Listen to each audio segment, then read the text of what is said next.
De vuelta aquí en KBPR Station, esta vez con un invitado muy muy especial. Estamos nada más y nada menos que con Clever Jiménez. Un saludo a todos los amigos, amigas que nos ven a través de estos medios de comunicación que son una alternativa, no solamente en el país, a nivel del mundo, las redes sociales. Hace frito afuera. Un poco. Un poco. Tú no vives aquí. Bueno, yo vivo en la provincia, mi domicilio está en la provincia de Zamora Chinchipe. Vengo esporádicamente a la capital de los ecuatorianos cuando tengo que hacer alguna acción. ¿Qué tal las carreteras? No son carreteras que nos dijeron para 50 años, son carreteras de que hoy mismo en todo el país están las carreteras con tremendos cráteres, o sea, ya toca hacer una inversión fuerte para volver a reconstruir las carreteras que fueron reconstruidas en su momento en la nefasta década. Aquí podemos, en la última década, sí. Por suerte estamos todavía en este medio libres de secomes y cosas, ¿no? No, y parece, Martín, que con un poco más ya de independencia, los organismos... Vivimos otra época, ¿no? Ya podemos hablar más tranquilamente, parece que de a poco vamos otra vez devolviéndole la institucionalidad al país, y eso es bueno, no por nosotros. Creo que es bueno por todo el Estado, por todo el pueblo ecuatoriano, porque eso va a permitir generar una estabilidad económica, en una estabilidad jurídica en el país, y a través de aquella estabilidad jurídica yo creo que va a venir nuevos recursos económicos para inversión, para producción y generación de fuentes de empleo. Si no llegamos a instancia de cobrar o de al menos de ejecutar los procesos de recuperación del dinero, no terminamos de derrotarles jurídicamente. Entonces... Sí, cambia de manos del monopolio del robo. Lastimosamente, nosotros no es solamente de la última década, Martín. Si nosotros recordamos, tú y yo y todo el pueblo que tiene un poco de memoria, el robo en el país viene desde que el país es república. Así es. O sea, no hemos dejado de tener gobiernos que han usufructuado a su favor o han robado los recursos del Estado ecuatoriano. Y claro, en la última década hay un agregado más, que no solamente se robaron los recursos, sino que armaron toda una estructura, una superestructura, diría yo, para precisamente cometer fechorías, violar derechos humanos, sistemáticamente robarse los recursos del pueblo ecuatoriano, y esa estructura les ha servido para dejar en total impunidad hasta el día de hoy. Por eso esperemos de que a poco vayan habiendo organismos de control independientes, una fiscalía independiente, una justicia independiente, todos los poderes de control independientes, y dejémosles a ellos que continúen con el trabajo que tienen que realizar en contra de estos malos funcionarios, y a nosotros como ecuatorianos, como políticos, como ciudadanos de bien, debemos ya pensar en unirnos para poder sacar el país adelante. Así es. Yo decía, esto viene desde el tiempo de que el país es república. Jamás hemos recuperado $1. Fíjate tú, Martín, y tú te has de acordar mucho más que mi persona, que hay gobiernos que han caído, que fueron derrocados anteriormente, se robaron muchísimos recursos económicos, pasaron 6 meses presos o un poco más, pero después de aquello salen a disfrutar los millones de dólares que se robaron. En el gobierno anterior se robaron, según mis cálculos, más de 50.000 millones de dólares. Pero eso son solamente mis cálculos de las denuncias que yo he realizado, porque obviamente el economista Eduardo Valencia y otros economistas que son muy buenos en la materia económica, ellos calculan que el robo supera los 70.000 millones de dólares. Yo hablo de los 50.000 en base a mis denuncias, en base a mis números que he realizado de acuerdo a todo lo que he investigado en calidad de legislador. Ojalá por el bien del país, una vez que tengamos organismos de control independientes, que es lo fundamental, una justicia independiente, ojalá podamos recuperar los recursos económicos que le robaron al país. Así es. Yo digo, en este momento, si se mete preso, está preso el ex vicepresidente de la República, podemos meterlo preso a Rafael Correa Delgado, pero si no terminamos recuperando el dinero, no ha pasado absolutamente nada. Yo no es que me alegro por lo que está pasando con el ex vicepresidente de la República o con el ex presidente de la República. Yo considero que también tienen familia, pero lastimosamente esa es la ley. Esa es la ley de la vida, es la ley del péndulo. Anteriormente ellos, cuando estaban en el poder, se creían omnipotentes, dueños todopoderosos del país, nos insultaban sábado tras sábado. Cuando combatíamos la corrupción nos perseguían como delincuentes. En mi caso, me allanaron el despacho del legislador, mi domicilio aquí en la capital de los ecuatorianos. 2 veces intentaron asesinarme, 2 veces en la clandestinidad. ¿Cuál fue mi delito? Hasta hace poco estabas con grillete, yo veía las noticias. Con un grillete electrónico nos humillaron. Pero claro, en el caso mío, de manera muy particular, tuve que aceptar esa humillación de un grillete electrónico completamente ilegal e inconstitucional, porque yo también quería hacer lo que todos hacen todos los días: abrazar a mis hijos. Aquí hay que dejar una cosa completamente clara: el expresidente de la República no es que está siendo perseguido políticamente. Hay evidencias, hay pruebas más que suficientes para encauzarlo penalmente. Es más, la justicia ecuatoriana está demorando. Hay otras evidencias más por peculado, y hay una cosa fundamental, en el tema del peculado, del robo de los recursos económicos, incluso se sentencia o se sigue el proceso en ausencia del imputado. Son delitos que no prescriben, así que hay que sentar un precedente.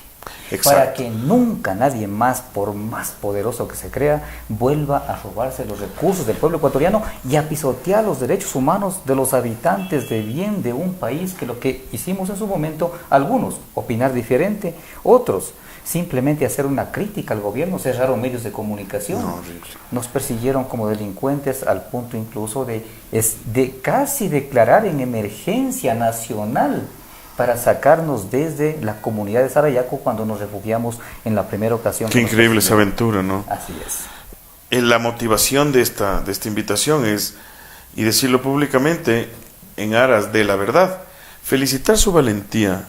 Cuéntame un poco esa aventura, ese nivel de, no sé si miedo, pero de persecución contra un gigantesco, porque estamos hablando, en el 2011 empezó, ¿no es cierto? Bueno, en mi caso desde el año 2009. Porque a mí permanentemente me cerraban los micrófonos desde asambleísta, en el Parlamento Nacional. Claro. No me daban la palabra, o cuando me daban la palabra me cortaba en ese tiempo el Corcho Cordero. Luego en la reelección, cuando volví al Parlamento, doña Gabriela Rivadeneira igual me cortaba la palabra. O sea, ¿no te dejaron interpelar, alzar la mano y decir, a ver, señores, aquí hay irregularidades, en el petróleo está pasando esto? Intenté permanentemente, algunas veces pude hacerlo, hay algunas grabaciones allí en el Parlamento, pero la mayoría de veces ni siquiera nos daban la palabra. También es parte de la persecución. Ya la parte de la persecución más fuerte, la que conoce el país, ya se dio a partir del año 2011, cuando nosotros presentamos una denuncia por los hechos lamentables del 30 de septiembre. Hubieron muchos asesinatos y el 30 de septiembre hubieron 5 muertos. ¿Dónde están los asesinos de esos muertos? Han pasado varios años y nadie sabe de los asesinos de esos muertos. ¿Quiénes fueron los responsables de los disparos en contra de un hospital? Que no se lo puede hacer ni siquiera en tiempo de guerra. O sea, increíble lo que pasó en el país y hasta el día de hoy no se sabe absolutamente nada. Y claro, trataron de posicionar una teoría que era del presidente de ese entonces, de que lo habían secuestrado, de que lo intentaron asesinar. Si es que lo habían secuestrado, yo le pregunto al país y al mundo, ¿dónde hay al menos un secuestrador preso? Eso de tratar de posicionar falsedades es algo que nos hizo mal a la cabeza. Nadie debe imponer ninguna semilla obligatoria en la cabeza de nadie, y debe reinar la libertad. Y en el pasado gobierno nefasto, esta década, trataron de lavar el cerebro de la gente, y mucha gente tiene el cerebro lavado, creo. Sí, hay sobre todo una parte de la juventud que lastimosamente nació en esta época, digo, una nación ya en un nivel de juventud en sí, de pubertad o de adolescencia, que no conoció otra forma de hacer política. No conocen más que la verdad que decía permanentemente el expresidente de la República. Por ventaja, hay muchos en el país, la juventud y todo el pueblo ecuatoriano es muy inteligente y está entendiendo que realmente fueron engañados, fueron lavados el cerebro, y hoy veo con mucho acierto, ya los jóvenes entienden plenamente lo que vivimos en ese entonces. Pero un elemento importante que quiero aclararle al país y al mundo, aquí en el Ecuador no solamente fuimos perseguidos Fernando Villavicencio, Carlos Figueroa y Clever Jiménez, aquí hubieron cientos de perseguidos políticos. De pronto nosotros tuvimos voz, de pronto fuimos de pronto la persecución más importante que se dio en esos momentos, pero hay muchísimas voces, muchísimos perseguidos que no han tenido voz ni cámaras de televisión para poderlo denunciar. Cuando a nosotros ya nos sentencian, estimado Martín, en el año 2014 y ya nos dictan orden de prisión violando mi inmunidad parlamentaria, y todo lo que hicieron, violaron todo el proceso. Resulta que yo estaba dispuesto a ir detenido. Pero en ese entonces, cuando estoy dispuesto a ir detenido, viene un legislador que supuestamente era de oposición y me dice: Clever, tengo información certera desde adentro que aquí el objetivo de Correa es meterte preso y desde adentro humillarte y exigirte que digas quiénes son los que te entregan información. Esa era la desesperación de él. Entonces, y le digo: ¿y qué va a pasar si no doy la información dentro? Si no das la información de quién te entrega esa información, Clever, el plan es asesinarte. Claro. No tenía ningún plan. Había la propuesta de 3 embajadas que nos querían dar un asilo político. Te soy muy honesto, no voy a decir los nombres de esas embajadas. Y estimado Martín, desde la provincia yo salía ya sin ningún plan. No tenía ningún plan para ir a Sarayaco. Yo venía acá a Quito y yo pensaba, dije, bueno, ¿qué pasa? Y es más, venía a una entrevista en Ecuavisa. Y en el camino a la entrevista que yo venía en esa semana, que había orden de prisión, resulta que me contacta Marlon Santi del pueblo Sarayaco. ¿Cómo no? Cuando voy saliendo me llama y nos reunimos con él a las 3 de la madrugada en Pastaza, en el Puyo. Y ahí me dice, Clever, vente a Sarayaco. Le digo, pero ¿puedo ir con los compañeros? Por supuesto, vente a Sarayaco. En Sarayaco no te va a pasar nada. Muy bien, yo voy, doy la entrevista en Ecuavisa y regreso a Sarayaco. Dicen, no, te van a detener en Quito. Voy, doy la entrevista y claro, cuando yo ya estaba en todo ese tiempo perseguido con vehículos sin placas, con agentes de la SENAIN, vestidos de civil, permanentemente por todo el país. Una vez que doy la entrevista, en la noche tuvimos que hacer un operativo para poder llegar hasta Pastaza, hasta el Puyo. Porque obviamente la casa donde yo vivo en Quito, o un departamento que arriendo, estaba completamente sitiada de policías. Sin embargo, a través de un operativo entre 2, 3 vehículos pudimos sortear aquello y claro, llegamos hasta Pastaza y de ahí llegamos hasta Sarayaco. Llegamos a las 5 de la mañana hasta el río Bobonaza, en Canelos, desde donde cogimos canoa y de ahí son 5 horas en canoa hacia el río adentro, ¿no? Y llegamos a Sarayaco tipo 11, 12 del día. Y claro, para ellos éramos completamente desconocidos, igualmente ellos hacia nosotros, y ahí en el transcurso de los días fuimos haciendo amistad y fue una vivencia para mí espectacular. Más allá de la persecución, más allá de haber estado lejos de la familia, yo digo, para mí fue una maestría que no la pude haber hecho en ninguna universidad del mundo. El compromiso con Marlon y con los dirigentes era que nosotros llegábamos allá y desde allá podíamos seguir haciendo actividad política. Perfecto. Yo tenía allá mi oficina, tenía mi computadora, es más, ellos tienen internet. Qué bien. Entonces yo tenía todo armado allá, un equipo para poder seguir trabajando, porque la información la recibíamos vía internet. No íbamos a dejar de denunciar la corrupción por estar en Sarayaco, es más, lo íbamos a hacer con mucha más fuerza. Y entonces ese fue el compromiso con ellos y obviamente ellos cumplieron. De ahí se hizo una gran asamblea con todo el pueblo, que son 1.200 habitantes. Y ellos decidieron acogernos en su territorio, es más, garantizar nuestra vida. El tema fundamental es de que ellos tienen medidas provisionales de la Corte Interamericana de Derechos Humanos. Claro. En su territorio está prohibido el ingreso de la fuerza pública del Estado ecuatoriano. Es un territorio completamente ancestral, es del pueblo originario de Sarayaco, y ahí no puede entrar ni la policía ni las Fuerzas Armadas sin autorización de ellos. Pese a aquello, en mayo recuerdo claramente que el presidente de la República, desesperado, ya sabía que estábamos allá, yo hice unas declaraciones y dije que voy a combatir la corrupción desde Sarayaco, comenzó a perseguirnos incluso vía helicóptero, con aviones, eso fue... Claro, hacía sobrevuelos, mandó tropas y todo lo demás. Canoa, o sea, mandó, todo, por todo medio. Nosotros conocíamos extraoficialmente de que había $500,000 al policía o militar que vivo o muerto. Botín para la persona que saque la cabeza. Este tipo tiene que ser juzgado por lesa humanidad. Yo creo que su grado de crueldad da para eso y más. Fue enorme, sí, yo creo que hay muchos crímenes de Estado, casos que no podemos olvidar para no volverlos a cometer nunca más en nuestro país, ni en ninguna parte del mundo. Pero aparte de eso se vienen muchísimos procesos más. No es que los demás violados sus derechos, las demás personas perseguidas en ese entonces se van a quedar muy tranquilos. Yo creo que se vienen nuevos procesos en contra del expresidente de la República. Necesitamos de intervención inmediata de la presidencia de la República, de su embajador, para que anuncien en Bélgica de que, incluso documentadamente, de que el expresidente de la República no está siendo perseguido políticamente. No vaya a ser cosa que entre hoy o mañana asomen de que ya está con un asilo político. Necesitamos ahí de inmediato la intervención del Estado para que informen de que aquí hay delitos comunes, delitos completamente graves y de lesa humanidad que están atribuidos al expresidente de la República, y no atribuidos porque queremos atribuirles. Ojo, pueblo ecuatoriano, nosotros no queremos venganzas, no podemos volver a cometer los errores del pasado, los errores de la última década. Nosotros estamos justicia independiente y que la justicia actúe de esa manera, respetando el debido proceso, las normas ecuatorianas, y si en ese camino tiene que ser detenido el expresidente de la República, que sea detenido, pero fundamentalmente tenemos que siempre apuntar a recuperar los miles de millones de dólares que nos robaron. ¿Está desalmado el campo?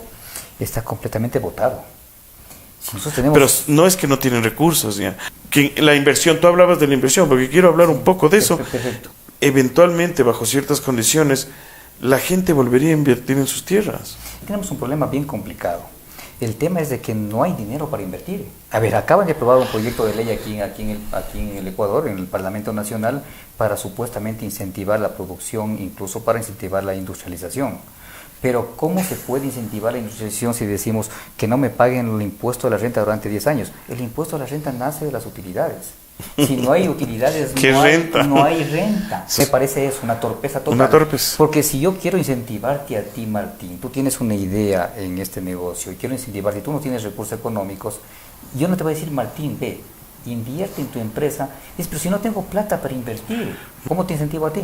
Yo digo, tú tienes la idea, muy productivo tu negocio, ya sea en el campo o en cualquier parte, así es. y tengo que yo inyectarte recursos económicos.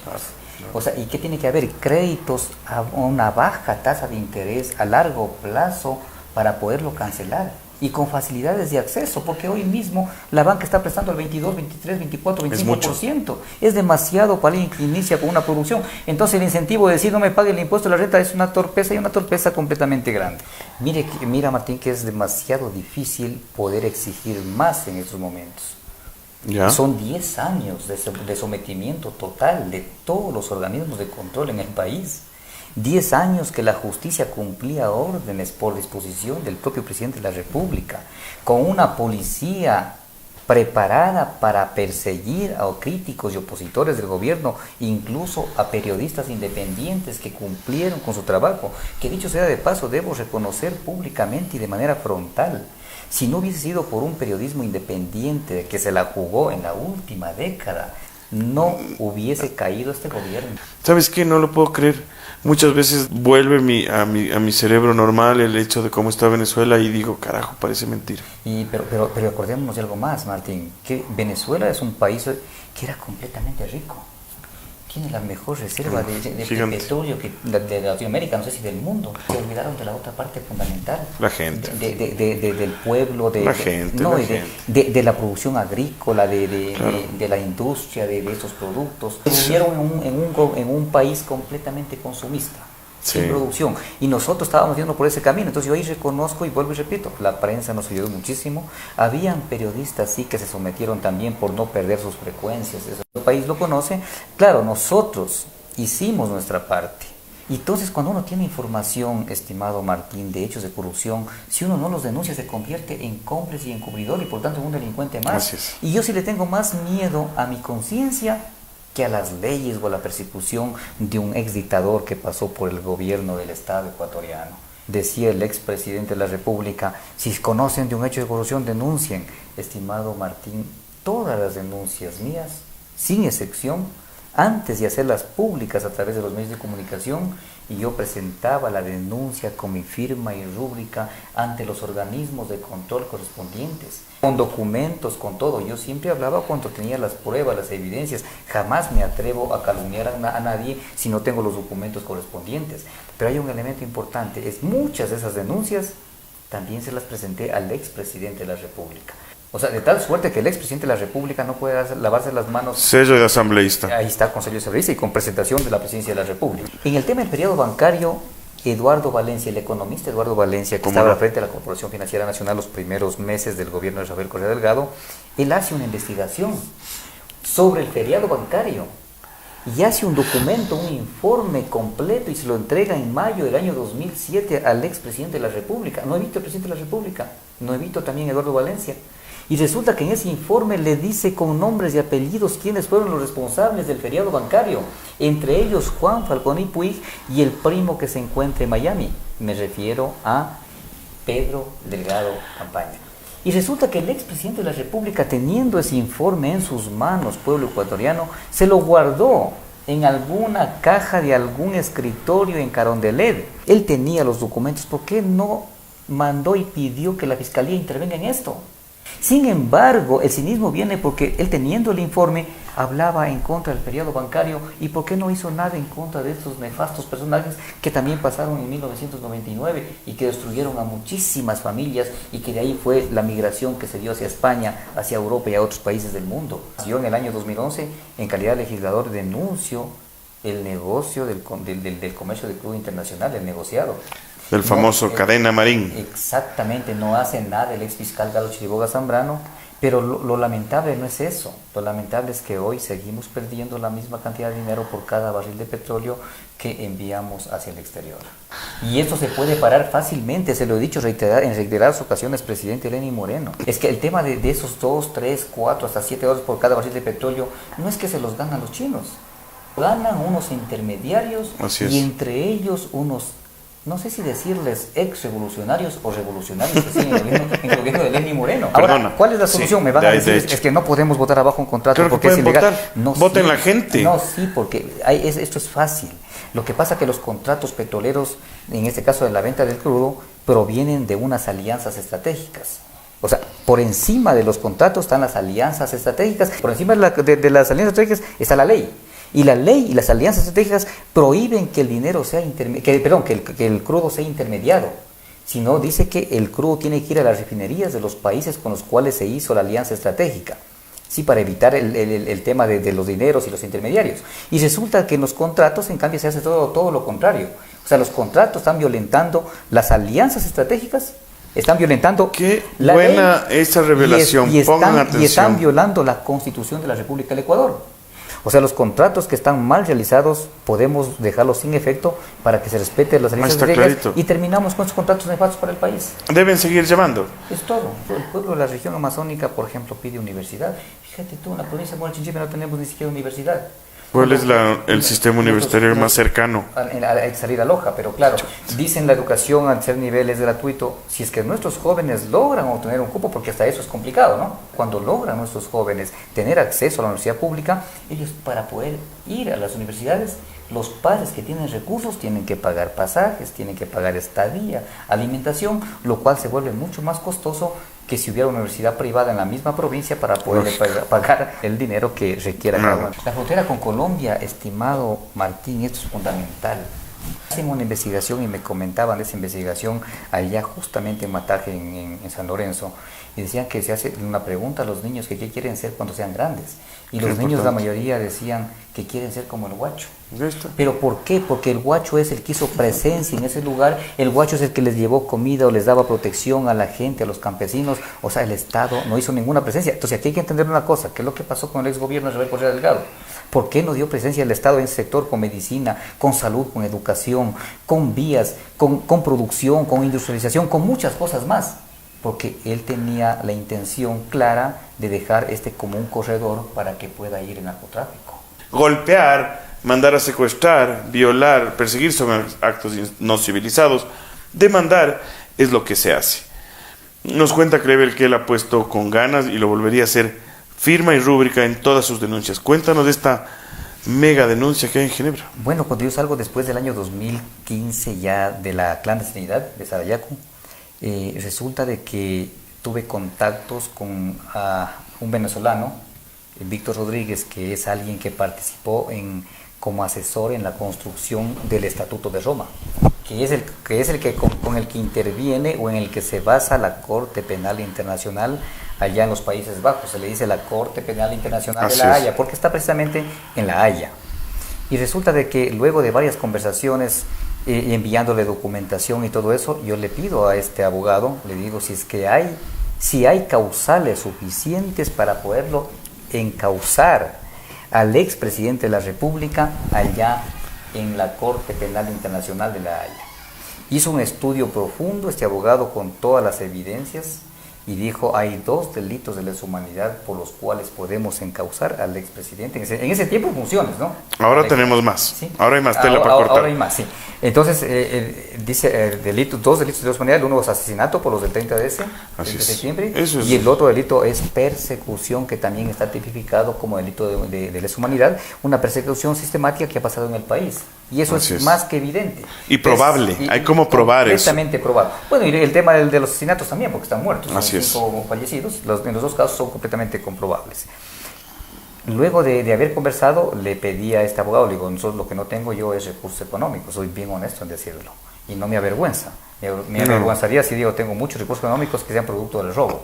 en mi caso no. Es lo contrario, sí. Claro. Entonces habíamos conversado con el abogado y él se ofreció por la causa, por el país y dijo por Latinoamérica, nosotros estamos viviendo cosas terribles en Venezuela, Clever y yo soy tu abogado y de manera completamente gratuita. Preparamos la denuncia. Qué interesante. Preparamos la denuncia, había que presentarla en 2 idiomas, claro, fue más fácil presentarla en el idioma nuestro. Y luego que se traduzca. Y que se traduzca en inglés, porque ellos piden o en inglés o en el idioma original. Francés. Francés francés. también. Yeah. Entonces lo hicimos en inglés y en español, el idioma que es nuestro, y lo presentamos en La Haya en junio del año 2016. ¿Sí? Perfecto. Entonces, una vez presentada la denuncia, ellos hacen un examen preliminar. Yo presenté la denuncia con un anexo de más de 120, 130 páginas de todos los casos de persecución y de las muertes aquí en el país, caso por caso, bien explicado, en base al artículos, a cosas legales y todo lo demás. Entonces, obviamente, para que hagan ese examen preliminar de la denuncia nuestra es bastante extenso. No tenemos todavía resultados, yo espero de que lo tengamos pronto. Sin embargo, en estos próximos días, no sé si la próxima semana, voy a enviar una nueva carta con nuevas evidencias de lo último que hemos vivido en el Ecuador. Se puede ir renovando, es un asunto que te siguen recibiendo. Ellos, y ese fue el compromiso, que si pasan nuevos eventos en el país, que nosotros sigamos inyectando y abonando a nuestra denuncia. Por eso es importante que cualquiera que quiera participar en esto y quiera abonar sus casos a la Corte Penal de La Haya, tranquilamente se lo puede hacer en el mismo proceso que está abierto en el caso Ecuador. O sea, hay un caso que se llama La Situación en Ecuador. Y bueno, este mensaje no solamente para los jóvenes, yo creo que para todo el pueblo ecuatoriano, de todas las edades, porque hay gente también madura, gente ya de sus años, que es completamente honesta y que dice, le tienen pavor a la política. Claro. Es que lastimosamente con todo lo que hemos vivido en el país, en Latinoamérica y creo que en parte del mundo, la política está considerada como algo así, corrupción. Es sinónimo. Increíblemente. Es el grado de manchada que está la concepción de política es enorme. Y claro, ahí hay una tergiversación de los términos, de los conceptos, porque la política en sí es algo muy noble, muy interesante. Estimados jóvenes, la política es servicio. Lo que hemos visto nosotros aquí en el país es politiquería. Aquellos tipos que se votan a la política para poderse servir de los recursos que le pertenecen al pueblo. Eso no es política. La corrupción